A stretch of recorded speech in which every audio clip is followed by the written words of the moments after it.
So we come to paradigm theory. This year you will hear much about paradigm theory, I guess, towards summer. The reason is this position was developed by an American historian and philosopher of science, Thomas Kuhn, and he was born in 1922, 100 years ago. And we'll celebrate, or some people will celebrate his birthday this year.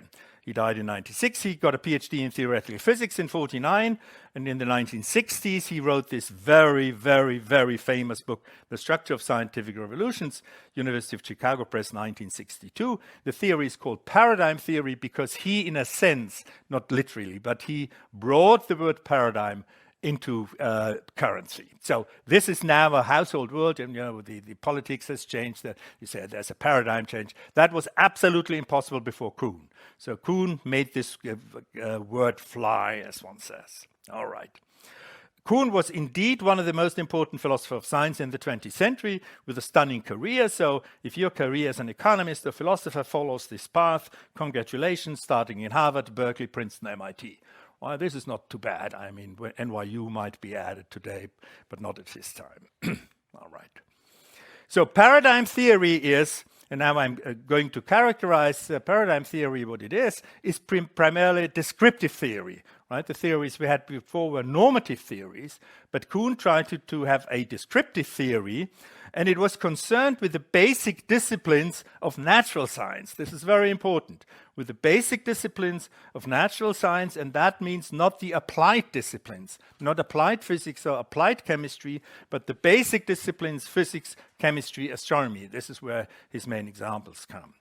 And this is he says it very explicitly, so that means it is not allowed immediately to apply this theory to other sciences. This is not what it is designed for. He says, from historical studies, he gets his theory and he says, I've studied the basic disciplines in the natural sciences, and my theory applies, or is supposed to apply to those. It's not supposed to apply to other sciences, right? So it's not clear whether it can be applied to economics, for instance. All right, I'll come back to that. So I give you the basic idea of that theory. The basic aim is to correct the massive discrepancies between the normative philosophy of science, inductivism and falsificationism, and the actual history of science. So he says, I put my finger on this discrepancy. So for instance, if the Popperians say, you have to try to falsify all the time, then I show you in the history of science, that is just not the case, not even in physics, right, or chemistry or astronomy. They don't try to falsify all the time. It's just not true. Right? So this is probably then a bad norm to ask scientists constantly to falsify. But first of all, he is not arguing against the normative theories in that sense, but he's just saying, look, let us look at the actual history of science, and not on science fiction or dreams of science, but at actual science as it is shown, can be represented in history. Okay. So the basic idea then of paradigm theory is to describe the general characteristics of the development of the basic disciplines of the natural sciences. And this is, of course, also what history of science does. So there is a history of physics. And the question is, in the history of physics, so you describe the history of quantum mechanics, for instance, or you write a biography of Einstein. So wait a minute, what is there for a philosopher to do? I mean, isn't it just history? Yes, the philosophical here is, in a sense at least, it counts as philosophy, is that they have some sort of a general description, right? The historians describe particular things. So they describe in particular how quantum mechanics developed, right? Which experiments were done, which hypotheses were formed, and blah, blah, blah, blah, blah. And then there is from another viewpoint, people want to have a generalized description. Now, the question is, what is that supposed to be? Well, the generalized description is this, that you describe the development of these basic disciplines by a phase model or a developmental model. And I give you the model, and then you see immediately what is meant by that.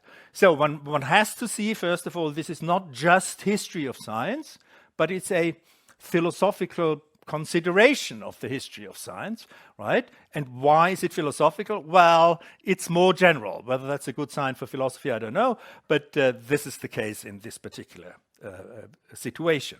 In such a model, different phases of a science's development are distinguished and their temporal order is described. And the idea is that this applies then to all the different developments, concrete developments in chemistry, in biology, and so on in the natural sciences, in the basic disciplines of the natural sciences, not in the applied disciplines, right?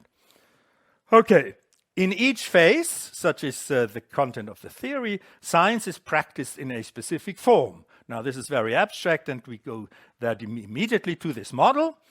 The phase model is a cyclical model, more precisely a spiral model, don't worry about that, of scientific development, and I give you its structure.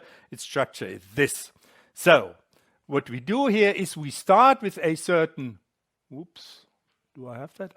That's inert. Okay, we start with a phase P, then we come to a phase N, and then we come somehow to a phase R. And P is called, it's called prenormal science. I'm explaining it later.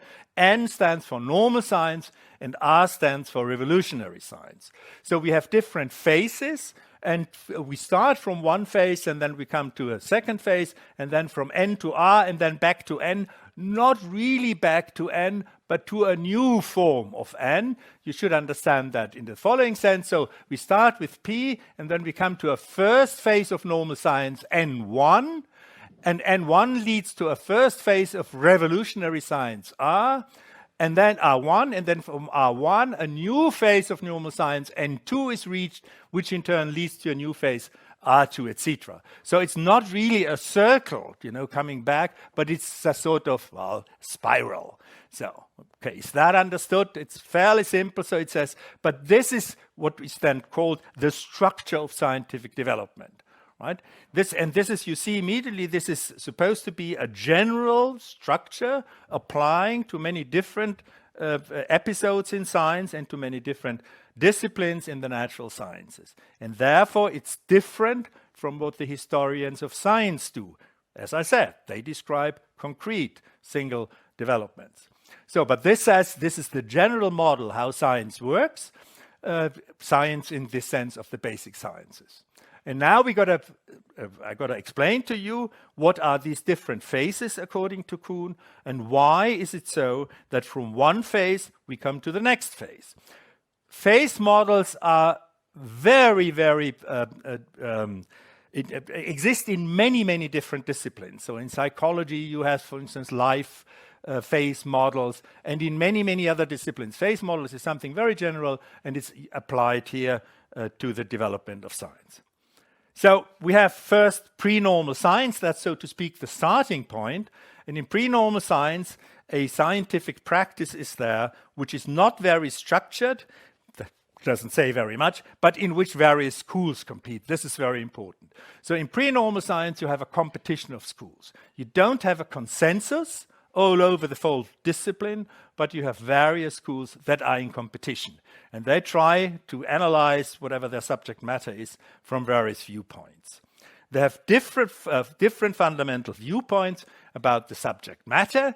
So, for instance, if you look at early electricity, then some electricians thought that electricity is a fluid, and other people thought it is two different fluids, and things like that. So they had very, very different ideas what electricity is in the 18th or 17th century, for instance.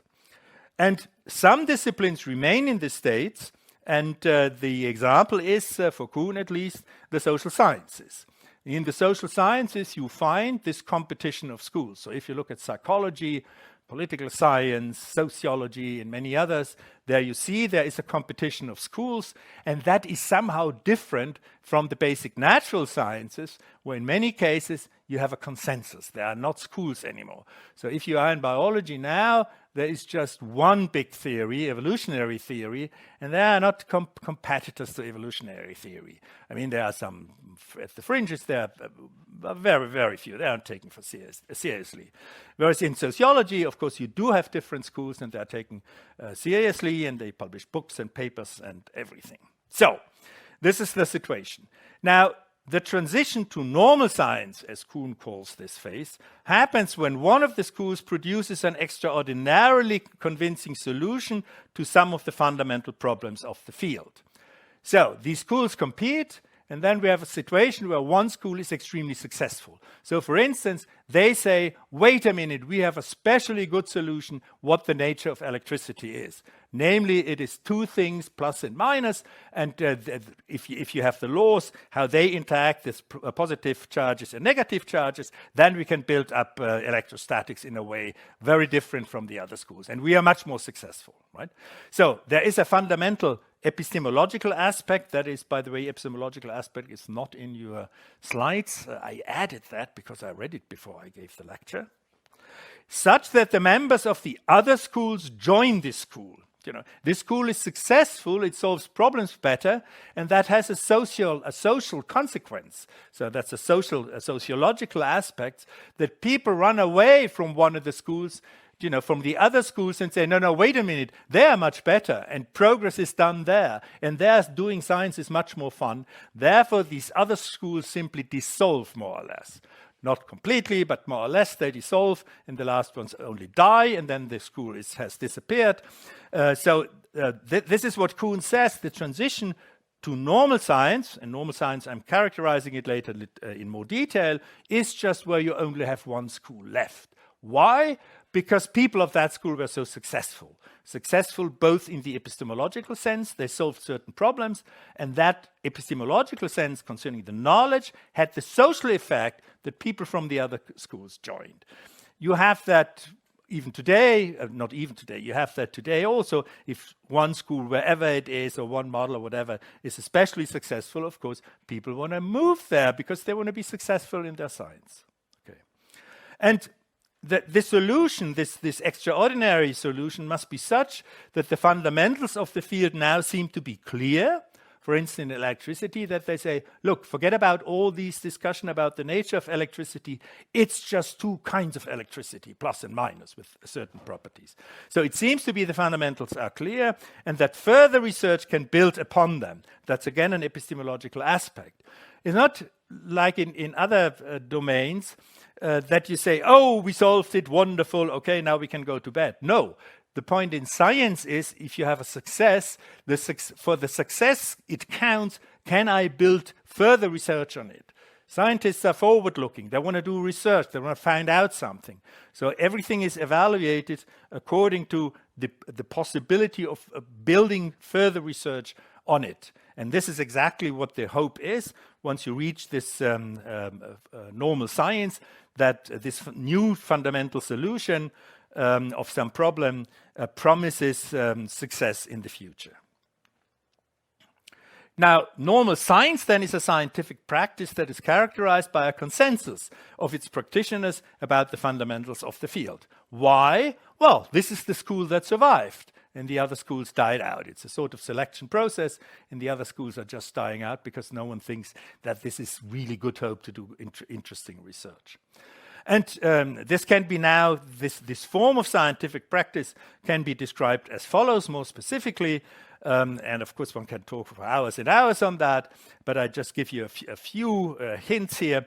The consensus about fundamentals of the field provides scientists with a framework of research which they accept. So they have a fixed framework. So for instance, electricity, the framework was there are just two kinds of electricity, plus and minus. And we build on that and don't discuss that any longer. Well, to this I'll come in a second. The basis of the consensus are paradigmatic solutions, exemplary solutions to concrete scientific problems, and they are originally called in Kuhn's book paradigms. Right? He takes that from linguistics, where he speaks about grammatical paradigms. These are just exemplary solutions or examples, and they are the basis because scientists don't speak and argue abstractly. They want to solve concrete problems. Chemists or physicists or biologists or astronomers, they want to solve concrete problems. Of course, they want to have general theory, but what is really convincing is concrete problem solutions. And these are the paradigms, and they are the crystal, so to speak, around which the whole field is then organized.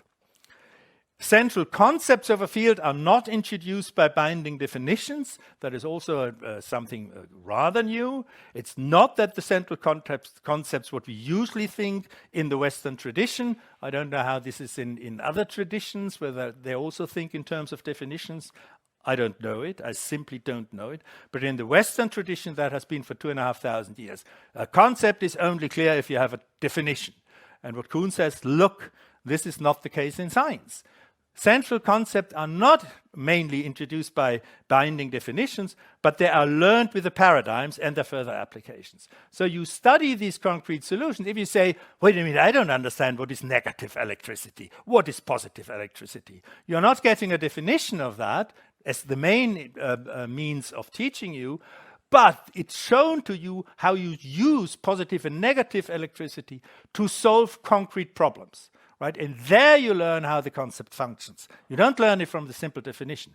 You may have experienced that. You read a definition of something, and then you say, "Oh, damn, yeah, of course I can read that and learn it by heart, but I really don't know what to do with it and how it works." You only learn that what the concept is and how it works in concrete examples, concrete applications. So this has, of course, consequences also. So the research activity, this is the fourth characteristic, is implicitly governed by the paradigms. So what you do is you look at the problems that are solved already, and then you say, look, how can I use this solving strategy here to the next problem? How can I use that? And therefore, it's very creative. It's not cookbook, it's not cookbook, it's not just recipe. It's just, you've got to look at it and say, oh, it's solved in this way. Let's see how I can apply it there. And there you must be creative. So it's not a dumb, just following cookbook rules. And these paradigms then function as exemplars of successful research. And that has many implications, so about norms and everything, but I don't have the time to go into that. Also, which was very, very, very surprising for many people when Kuhn said research has analogies to puzzle solving, like chess puzzles, crossword puzzles, Sudoku puzzles, whatever you do when instead of writing your seminar paper, you sit in front of your computer and then you do solitaire or chess puzzle, whatever. So, but research does have analogies, and one of the most important ones is, with those puzzles, usually that there is a solution. Right? And it's very important for your motivation. There is a solution. And this is the same in normal science because you trust this general framework. You say, there must be a solution to this problem. And if I don't find the solution, it's not because it's not there, but because I'm too stupid. Right? So this is a very hard, therefore science is very hard work. You can always discover very quickly how stupid you are. And that happens to everyone, even the most clever ones. You constantly discover how stupid you are because you don't see something and then others see it and you say, oh no, yeah, anyway. All right. And then there is a quasi-dogmatic element. The framework is not called into question. So once you have this, continue this case of electricity, you have the two electricities and then you have a problem and you can't solve it. You do not say usually, oh, that's because this framework is wrong. There are three electricity, only one. That's not allowed. It's quasi-dogmatic, as long as this paradigm exists there and is reigning. All right. However, it is called quasi-dogmatic for two reasons. One, the first is, this sort of dogmatism does not hold forever. And this we'll see in the next slide then, because that tradition of normal science is not just forever, but it may be dissolved for some reasons. We'll see that. So it's not really dogmatic, say, in the sense that the Catholic Church has dogmas which are supposed to hold forever, right? Ever. Well, it's very long, anyway. And the other thing is, it's called quasi-dogmatic because it's not negatively evaluated. It's also not negatively evaluated within the Catholic Church, but it's from the outside. If you say this is very dogmatic, this is usually a negative evaluation, right? You say, hey, come on, open your mind. This is dogmatic what you're saying. You don't have an argument or something.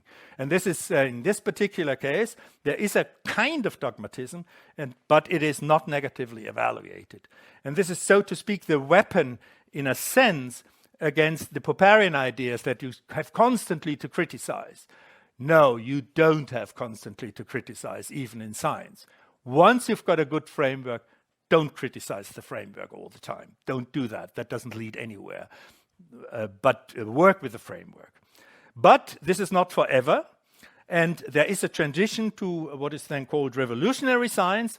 And that happens when significant anomalies turn up, which hinder the practice of normal science. So you may work, say, in this framework then of electricity with the two different kinds of electricity, and then it may be that you enter into a phase where constantly significant anomalies turn up and you can't solve any problems anymore. This didn't happen with the two electricities, they're still stable, but in other cases this happens, and then people don't know really what to do, and then they say, wait a minute, that must be because this reigning paradigm is not correct and we must somehow improve upon it. And then the dogmatism stops, right? Then you say, wait a minute, we must criticize that and replace it. And this happens in this so-called revolutionary science. And revolutionary science aims at establishing a new framework for research which integrates the significant anomalies, these cases where you didn't know what to do, as normal cases, and makes normal science possible again. And you find this sort of transition then in revolutionary science, in the history of physics or chemistry and astronomy many times. As I said, this theory is designed for chemistry, astronomy, and physics mainly. Even biology is already critical whether it's applicable there. All right. And this transition to a new phase of normal science is then called a scientific revolution. This is not how the term scientific revolution is used everywhere, but this is a specific Kuhnian scientific revolution. So be careful when you speak about Kuhnian revolutions, whether they are also in our everyday parlance scientific revolutions. Anyway, so for Kuhn it is from one phase of normal science to another one in between revolutionary science. Okay, so that's this developmental model. As I said, it's abstract and it's supposed to apply to the basic disciplines in the natural sciences, for instance, electricity or whatever it is, or chemistry or astronomy, and it's designed for that. And even there, historians of science have quarreled whether that really applies or whether it's too schematic. So that's also controversial. As I told you, everything in philosophy is controversial. So, of course, also the Kuhnian theory. All right, so far so good. Did you get this abstract story? Yeah. It wasn't too difficult, I'm sorry.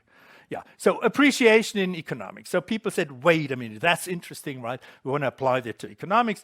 And here is literature. And it happened then after the appearance of Kuhn's structure in 1962. In many disciplines, especially in the social sciences, people tried to identify paradigms in Kuhnian scientific revolutions. It's incredible how in the 60s and 70s, people in many disciplines really studied Kuhn, and when you went to one of the libraries in an American university, then you found Kuhn books everywhere, whether it was cultural anthropology or whatnot, or a history of science. And Kuhn's book was read, and it's the most popular book ever written in the philosophy of science. More than I don't know how many translations, 25 or something, and 1.5 or so English copies. So it's incredibly successful. And people discussed it extremely intensively in the 60s and then especially in the 70s and then 80s. Okay. In economics, this happened mainly from the mid-60s to the mid-80s. And then this hype about this hype then somehow evaporated for reasons we want to see in a moment. And there were two main questions for economists. Are there economic paradigms? I mean, are there exemplary problem solutions that give rise to an anonymous research tradition of normal science? This is what Kuhn claims, right? And says this exists in physics and chemistry, astronomy. And the economists then said, oh, do we have the same in economics, right? Do we have normal science in these research traditions? This is, of course, the plausible question. And then we are looking, of course, for something like quantum mechanics in physics. I mean, even today, quantum mechanics, nobody can really doubt quantum mechanics, or molecular genetics or evolutionary theory in biology, and they enjoy an extremely broad consensus. There are practically nobody. There are a few people who contradict. But this is just the absolute mainstream and absolute orthodoxy in physics or biology or chemistry, other fields. All right. And the second question then is, if you come with this Kuhnian framework, are there in economic scientific revolutions in which one research tradition of normal science is replaced by another one? And if Kuhn applies to economics. You must identify them and say, okay, where's the scientific revolution, if there is one, with the characteristics how Kuhn describes them. So we are looking there, in this case, for something like the Copernican revolution, the transition from geocentrism to heliocentrism. This is one of the Kuhn main examples. Or the chemical revolution, which was so successful that most of you will not even know how the phase before the chemistry you are more or less familiar with what it was called. It was phlogiston chemistry. Who has ever heard of phlogiston? Yeah, this is a successful revolution. The old stuff is just disappeared completely, right? And people believed in phlogiston, right, for 100 years. They believed it was the central principle of chemistry. And oxygen chemistry, of course, everyone has heard of oxygen. All right, so these are really revolutions from chemistry and astronomy. And the question is something similar to these revolutions, that how Kuhn characterizes them, existent in economics? Now, let's see. Now, the first thing is there is quite some disagreement about these questions, but most historians of economics and economists were rather skeptical about the applicability of the Kuhnian model to the history of economics. Even if you do not know much about the history of economics, then you say, well, at first sight, it doesn't really look like this Kuhnian picture. There was a general criticism that people thought that the Kuhnian picture was not precise enough. It was not precisely enough articulated to evaluate its applicability to economics. So people thought, this is rather vague, what Kuhn is saying here, and we don't really know whether we can apply it or cannot apply it. Well, I think the Kuhnian theory is not very vague. But what most people made of it was very vague, and there's a very superficial, much of this literature on the Kuhnian theory is very superficial. And when people then read, Kuhn's book a little and then some secondary literature, they say, oh, what does it say? Yeah, a little revolution. We don't really know what he's saying. Anyway, that was a general criticism. In economics, people thought it was vague, and then they thought, yeah, that cannot be applied, so it's not really interesting for economics.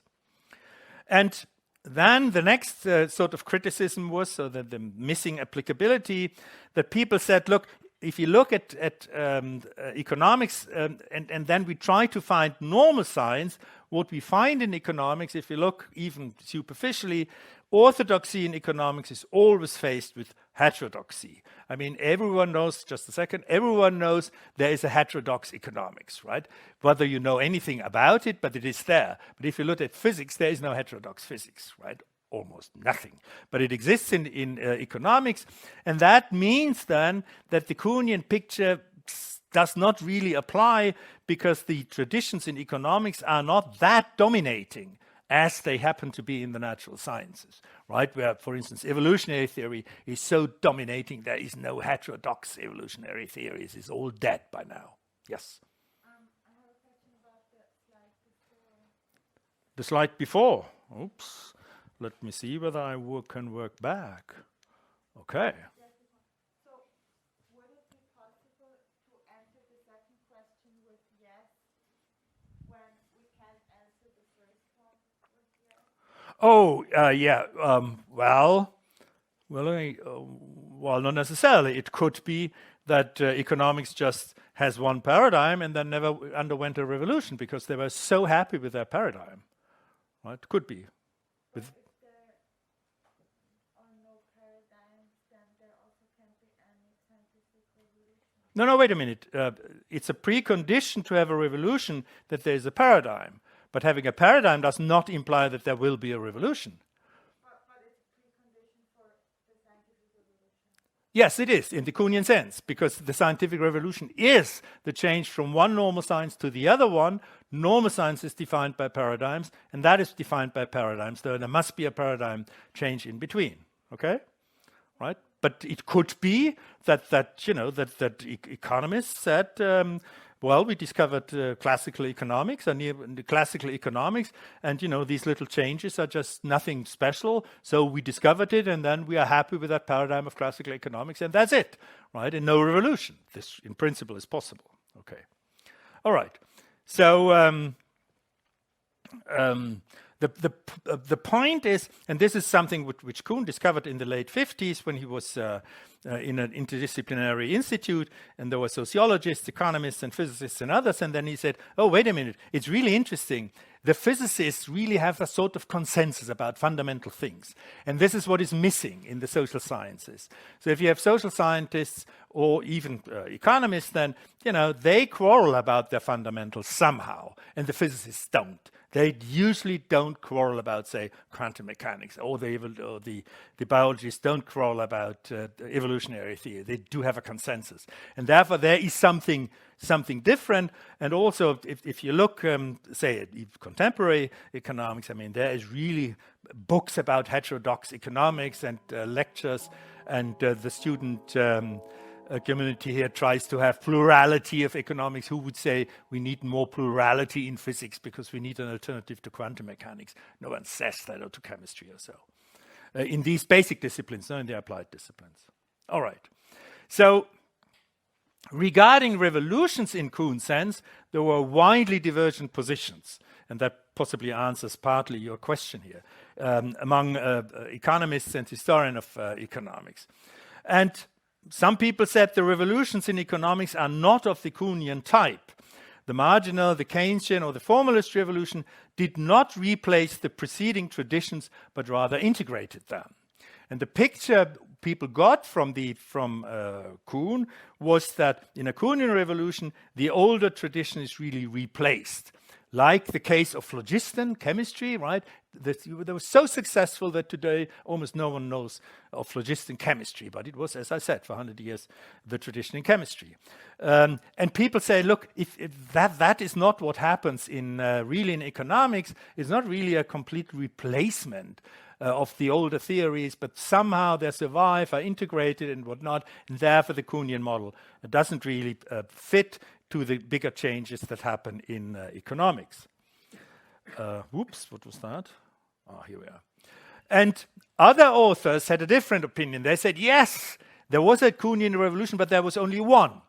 But then they disagreed which one it was. So some people said, we have one Kuhnian revolution. And one party says, yes, transition from classical to neoclassical economics, that was a real Kuhnian revolution. But that was the only one. But other people said, no, this wasn't the Kuhnian revolution, but the Keynesian revolution, that was a real revolution.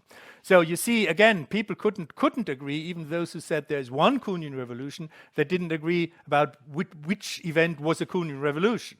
So again, it seems to be that this is not really applicable, and in other cases, people come to, even historians of science, come to a little more agreement about revolutions. So that the Copernican revolution was a revolution, there almost everybody agrees.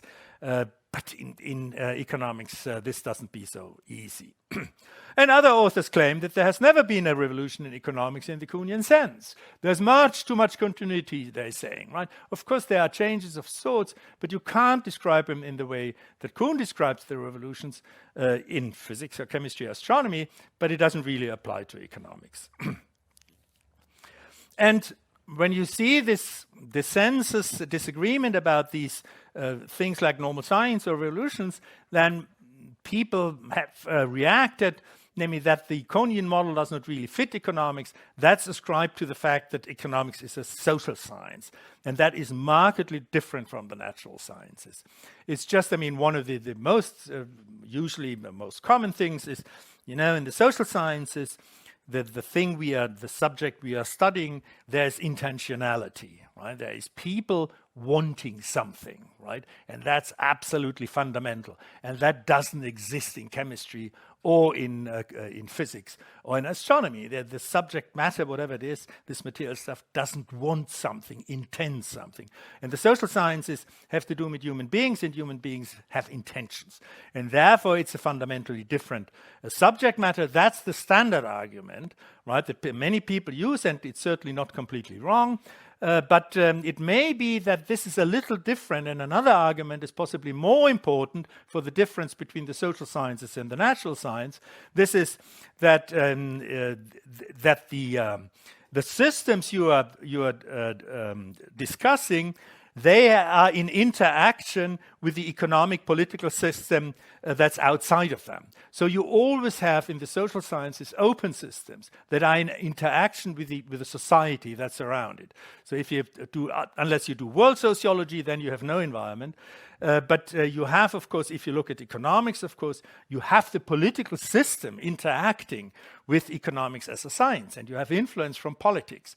And you do not have that in the basic disciplines to which Kuhn's theory applies. There is the point why the Kuhnian theory is supposed to apply only to the basic disciplines. The applied disciplines are also in interaction with the outside. So you have, some people, industry wants to produce something and then they make developmental research and blah, blah, blah. That's, of course, in interaction with the outside system. But in basic research, there, if you look at black hole research, that doesn't really interact with the society at large. Only in the sense that they need the money from the society. But there's no ideas or pressures of any concerning the content. But that's really different in the social sciences. You always have this interaction with the outside world. And they are not that isolated as these basic disciplines in the natural science. And this is also why Kuhn says my theory only applies to these basic disciplines in the natural sciences because they are isolated from the rest of the society. And therefore they can develop an internal dynamics that I described with the model, and that internal dynamics is the only fundamental determinate force there, whereas in the applied sciences or in the social sciences, you always have this interaction with the outside, and therefore you don't have a clean internal dynamics. This is, of course, what in economics is the exogenous variables. All right, so this is just one of the reasons, or possible reasons. That's what I said, that the normal science in the basic natural science is quite isolated from the rest of society. Right? There is no influences of ideas as are coming once you have a normal science tradition. Say you believe that we have two kinds of electricity, and then you do your research following the internal logic given by these two electricities and the examples of solved research. And there is no way that religion or anything can enter at this stage in normal science. It may enter in revolutionary science, but according to Kuhn in normal science, it doesn't enter. And therefore, that may be one of the reasons why economics is so different. Okay. Now, after the application phase in the mid-60s, to the mid-80s, Kuhn has sometimes been used to articulate criticism of standard economics from within and outside of academia. So if you Google economics and Kuhn, then you find things here, and that is interesting for various reasons, as you see in a moment. The most important instance is the birth of behavioral economics. And you know that this is something like 50 years ago, roughly, and there the Kuhnian ideas played a very important role, and I'll show you in a moment. So if you look at the famous publication from Kahneman and Tversky on prospect theory, they begin their paper with a series of 12 anomalies for expected utility theory as a descriptive theory. Expected utility theory is a normative theory, but it can be used descriptively. And what they do, they give you a list, and this is really how the paper opens, of 12 anomalies, and they were models after Allais' paradox. This is one of these deviations from expected utility that Allais, one later the Nobel, already described in 1953. So what they are doing in order to introduce their new theory, right, as an alternative to expected utility theory, namely prospect theory, they start with the anomalies that expected utility theory as a descriptive theory describes. And that's exactly a Kuhnian strategy. That's exactly what Kuhn says. Look, a revolution begins by discovering significant anomalies, where you see that the old framework doesn't work. Then revolutionary science begins. And this is exactly what Kahneman and Tversky are doing. It's really interesting. It's fascinating when you read that paper. Kahneman and Tversky neither use the term anomaly, nor do they mention Thomas Kuhn. But the strategy described is exactly the strategy how Kuhn says this is how scientific revolutions start, by discovering and investigating significant anomalies. Significant anomalies are those which give the suspicion that the reigning paradigm is not okay and one has to change something. So this is really there, and you can find it. And as I said, they don't mention Thomas Kuhn here, but that changed a little later. If you look at Richard Thaler, also Nobelist in economics, he had a column in each issue of the first 4 volumes of the Journal of Economic Perspectives. This was founded in 1987, entitled Anomalies. This is a journal, 4 issues a year, and he was among the editors there, and he had 16 columns, and they were called Anomalies. And exactly in following Thomas Kuhn, the very first sentence in the first issue is a quote by Thomas Kuhn. He starts with it, right, relying on Thomas Kuhn, and this is: discovery commences with the awareness of anomaly, i.e., with the recognition that nature has somehow violated the paradigm-induced expectations that govern normal science. This is from Thaler, the first issue, 87, Anomalies, the January Effect. So there it was absolutely explicit. And of course, Thaler saw or knew that the strategy of Kahneman and Tversky were practically a Kuhnian strategy, and he made it explicit there. And not only there, anomalies stayed important. And again, from Thaler's autobiography, which is highly readable, by the way, it's nicely written, and you learn a lot of the history of behavioral economics. And there he says, by the mid-1990s, behavioral economists had 2 primary goals. The first was empirical, finding and documenting anomalies, both in individual and firm behavior and in market prices. So this is just that was the strategy, absolute conscious strategy of behavioral economics. So their philosophy of science seemed to have been useful for economists, because that was really the strategy that was extremely successful in economics at the birth of behavioral economics. And more recent examples, you find similar stuff, but it's not very interesting. For instance, from 2014, will economics finally get its paradigm shift, in a paper, or here, Kuhn and Economics, a summary from 2015, or here, paradigm shifts in economic theory and policy. These are things that happened during the last years, but it's seldom. But it had a it had a deep and fundamental influence at the birth of behavioral economics, and their philosophy of science may have been useful. Okay, we make the break.